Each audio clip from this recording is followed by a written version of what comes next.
All right, good afternoon. Bear with me because we have quite a lot of stuff today, and there may even be some news in there. Don't look so shocked, Ephraim.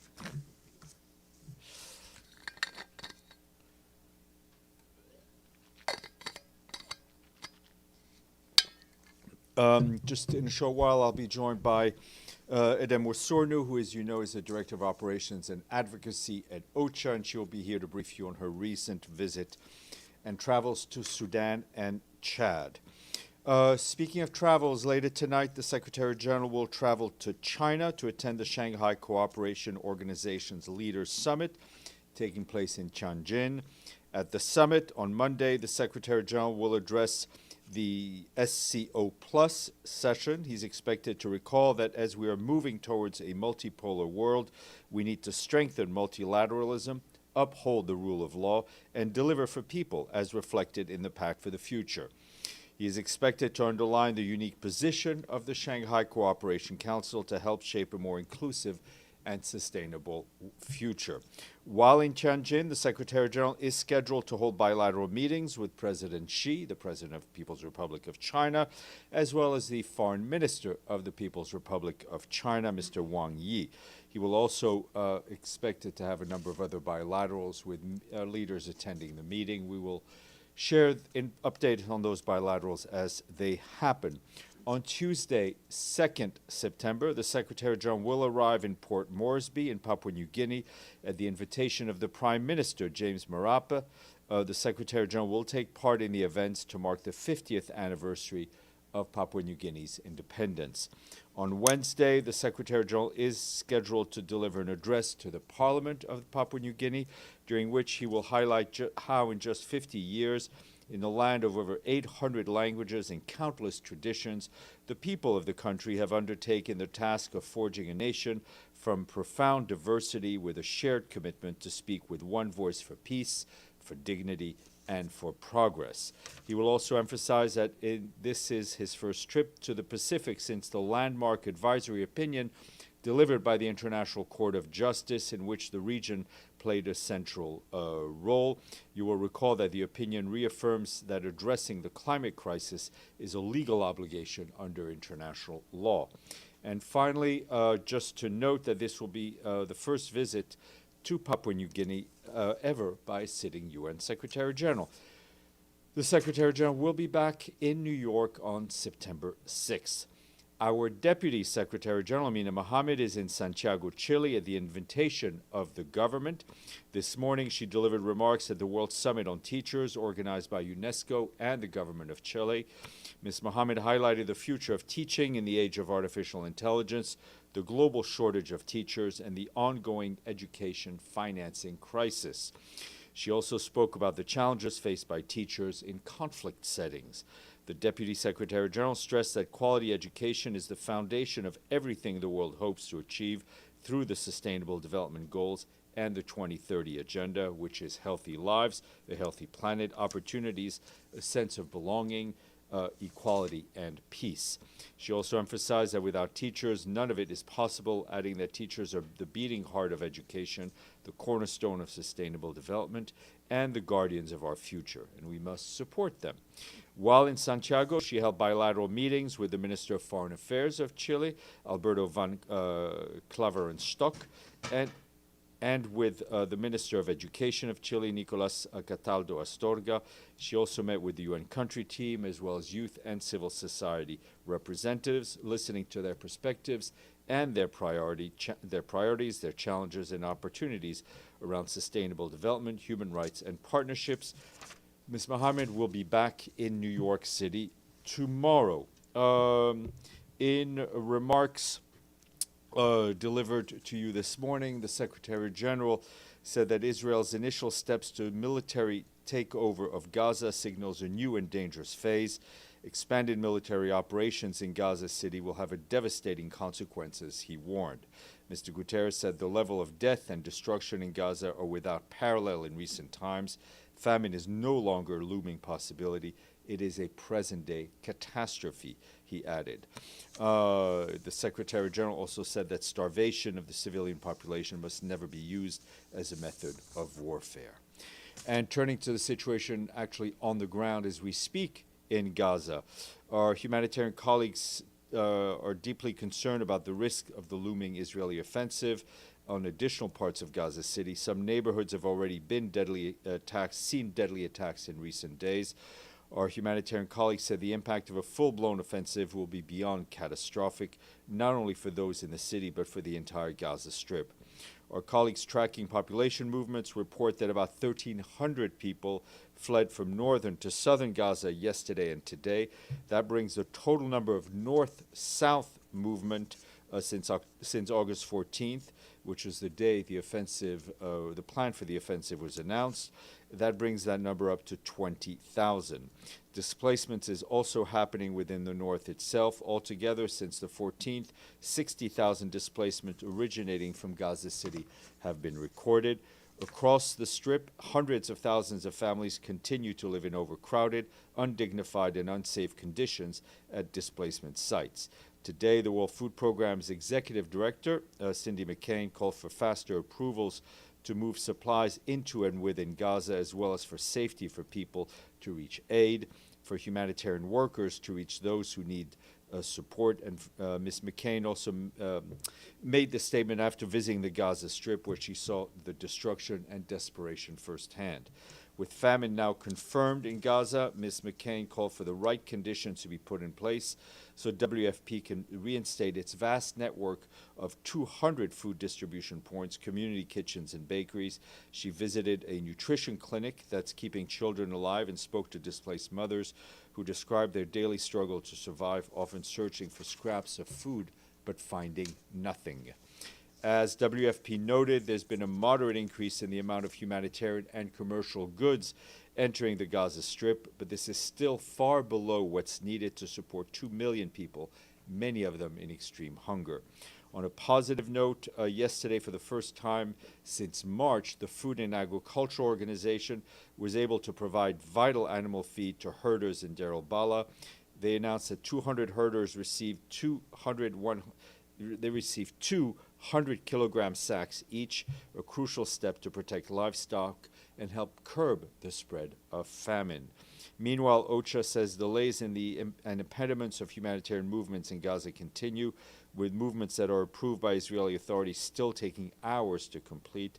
Teams have been left waiting on roads, often in dangerous, congested, or impassable roads. Between last Wednesday and this Tuesday, out of 89 attempts to coordinate movements with Israeli authorities across the Strip, only 59% were facilitated. Another 26% were initially approved but then impeded on the ground. 8% were denied outright, and 7% had to be withdrawn by the organizers. Among the 23 impeded movements, 5 were fully accomplished, including to collect supplies from crossings and medically evacuate patients. The remaining 18 missions were not fully accomplished. And like all of you, we've just seen the Security Council adopt unanimously a new resolution that extends for a final mandate, for a final time, the mandate of our peacekeeping force in southern Lebanon, UNIFIL, as it was set up in Resolution 1701 from 2006, and that mandate was extended until 31 December 2026. At the request of the Security Council, the Secretary General will explore by June 1st options for the future implementation of Resolution 1701 after the withdrawal of UNIFIL. Acknowledging the changed situation on the ground and as requested by the Security Council, UNIFIL will continue to conduct its operations in support of the implementation by the parties of 1701 until the end of its mandate. On December 31st, 2026, the mission will start, and within 1 year to carry out its orderly and safe drawdown and withdrawal, with the aim of making the government of Lebanon the sole provider of security in southern Lebanon. UNIFIL's liquidation will begin after the conclusion of the drawdown and withdrawal phase. And I can confirm to you that we will cooperate closely, obviously, with the government of Israel, the government of Lebanon, to ensure safe and orderly transition in our area of operations. The UN Department of Peace Operations will also closely engage with troop-contributing countries to coordinate UNIFIL's upcoming withdrawal. We reaffirm our commitment to supporting the parties in their effort to fully implement Resolution 1701 and take the necessary step towards a permanent ceasefire and lasting stability for the people on both sides of the blue line. Today, turning to Ukraine. Today, the Secretary General had a phone call with President Zelensky of Ukraine. The Secretary General and the President discussed the recent diplomatic efforts to end the war in Ukraine. The Secretary General stressed the importance of sustaining the diplomatic momentum and reaffirmed the United Nations' principal position in support of a full, immediate, and unconditional ceasefire as a first step towards a just, comprehensive, and sustainable peace for Ukraine, in line with the United Nations Charter, international law, and relevant resolutions of the United Nations. The Secretary General further reaffirmed the commitment of the UN to continue to address Ukraine's humanitarian needs on the ground and support recovery and reconstruction efforts. And you will have seen that earlier this morning we issued a statement in which the Secretary General condemned the overnight missile and drone attack by the Russian Federation on Ukrainian cities, which killed and injured many civilians, including children. The Secretary General stressed that attacks against civilians and infrastructure violate international humanitarian law and are unacceptable and must end immediately. That full statement was shared with you. And on the ground, Matthias Schmale, our humanitarian coordinator and resident coordinator for Ukraine, also condemned the attacks, stressing that they highlight the constant danger facing civilians in Kyiv and cities across Ukraine. I also have some details about the situation on the ground from our team there. They tell us at least 15 people were killed and 40 injured in the overnight attacks by the Russian Federation. That's on Kyiv alone.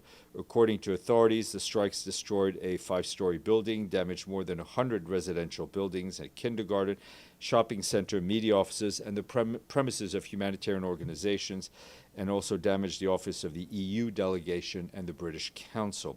The Ukraine Railroad also reported damage to its facilities and intercity trains. Humanitarians and local authorities responded immediately. Humanitarian organizations provided psychosocial support and beginning registering impacted families for cash assistance, while local authorities arranged temporary shelter for people who lost their homes. Meanwhile, hostilities in frontline regions continue. Local authorities report to us that 6 people were killed and dozens injured yesterday and today. Damage to civilian infrastructure was also reported in the regions of Kherson, Donetsk, Chernihiv, Kharkiv, Zaporizhzhia, and Dnipro. In the regions of Vinnytsia, authorities also reported that strikes on energy infrastructure left 60,000 households without electricity across 30 towns and villages. This follows earlier attacks on energy facilities in 6 regions, heightening the concerns ahead of winter. And in Donetsk, nearly 200 people, including 50 children, were evacuated over the past days due to escalating fighting.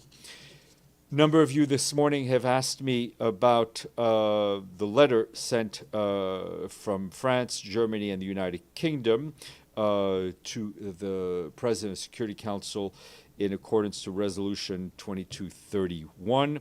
I can tell you that the Secretary General is aware that today the Security Council received this joint letter from those 3 countries. The Secretary General urges the J.C.P.O.A. participants and the Security Council to continue negotiations to find a diplomatic solution that ensures the peaceful nature of the Iranian nuclear program and brings about economic benefits to the people of Iran. In the next 30 days, there is a window of opportunity to avoid any further escalation and find a way forward that serves peace. The Secretary General welcomes any efforts to that end. He also underscores the imperative to exert all efforts to prevent a renewed military conflict and calls for prioritizing dialogue to address concerns related to Iran's nuclear program and broader regional security.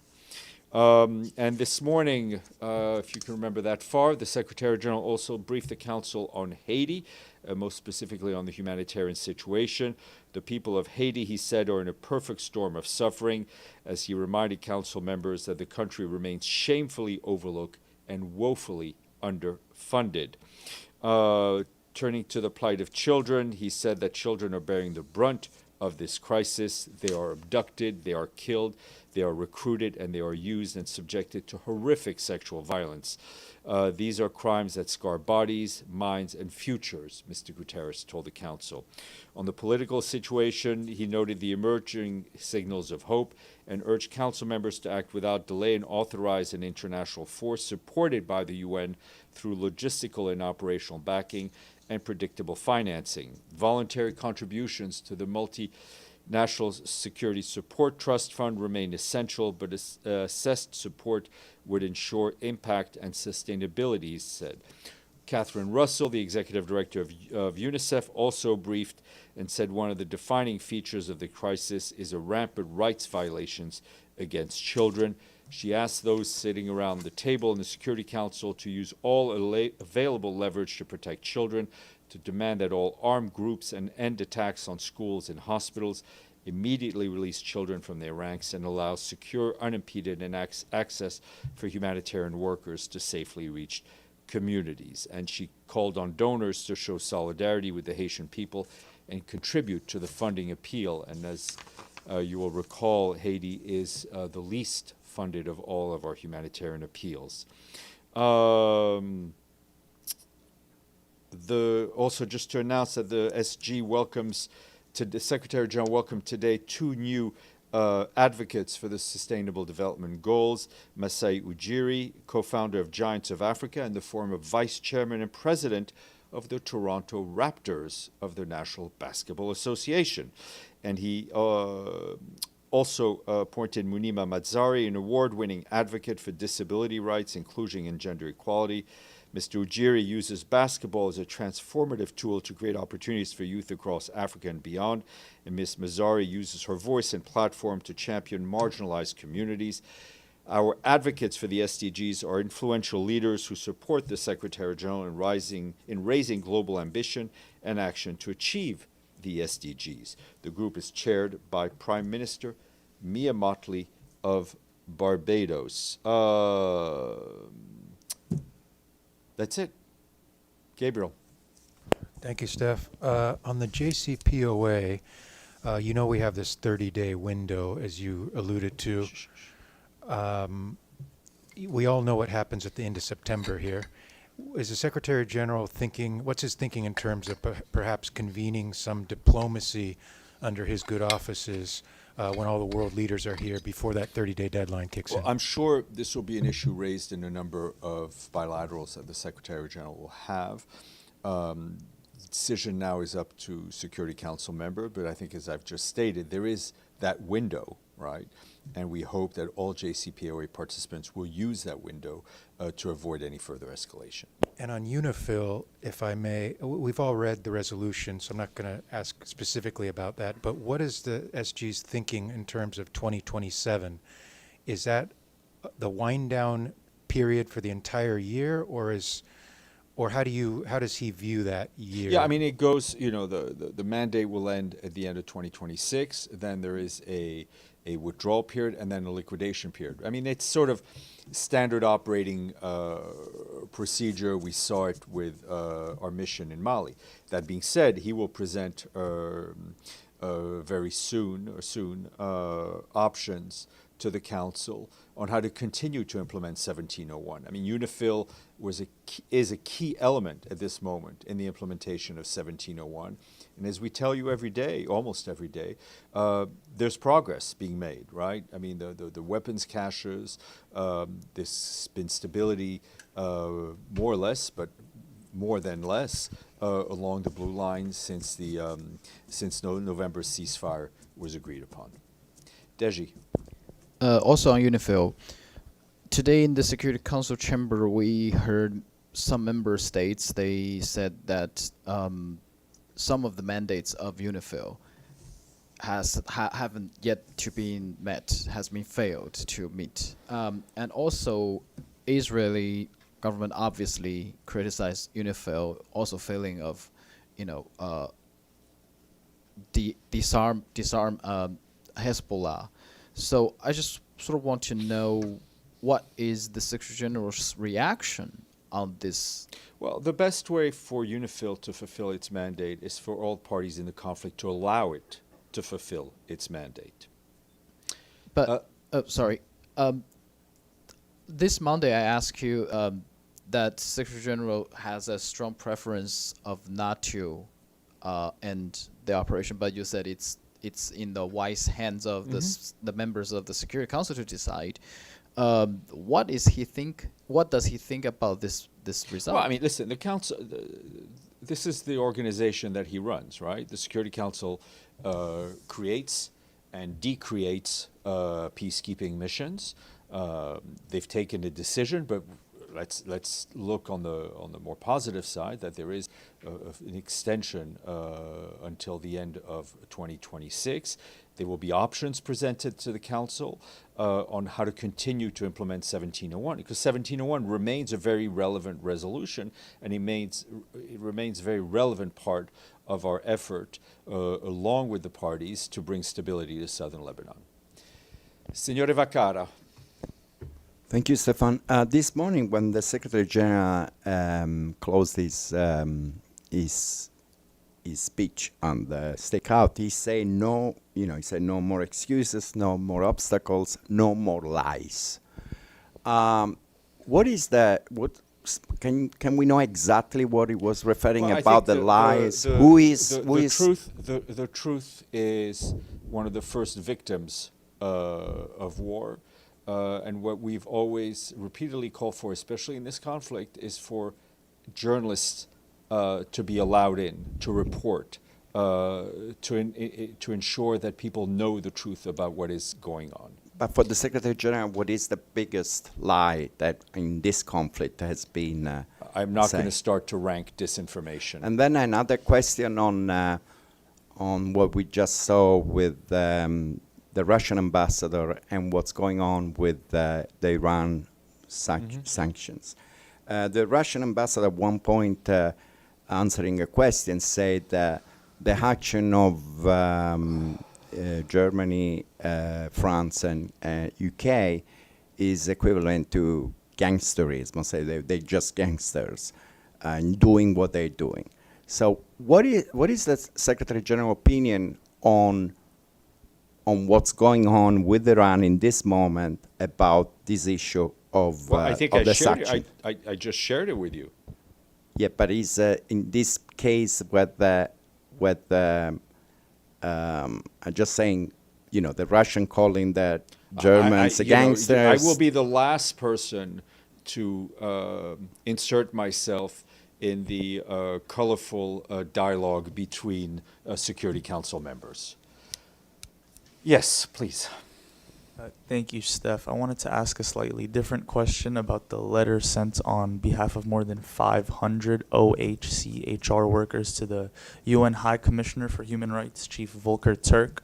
The letter urges the chief to publicly describe the war in Gaza as a genocide, saying his office's failure to do so undermines the global rights protection system.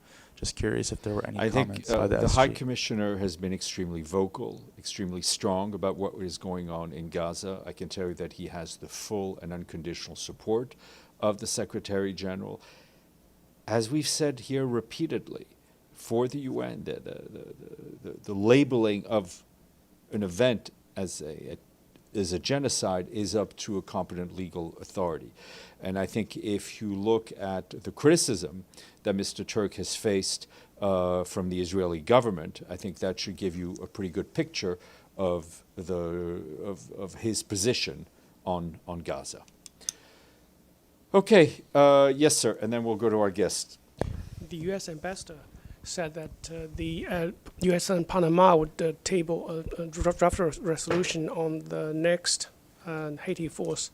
I wanted to know whether this new force is a replacement of the MSS, or is kind of what's the format of this new arrangement? No, my understanding is that this is in. Listen, let me take a look at the. I misspoke yesterday when I answered a question on the Council and Iran. I don't want to do it today, so I'll get you an answer on that. All right, I'd like you to stay in your seats, and I will go get my guest.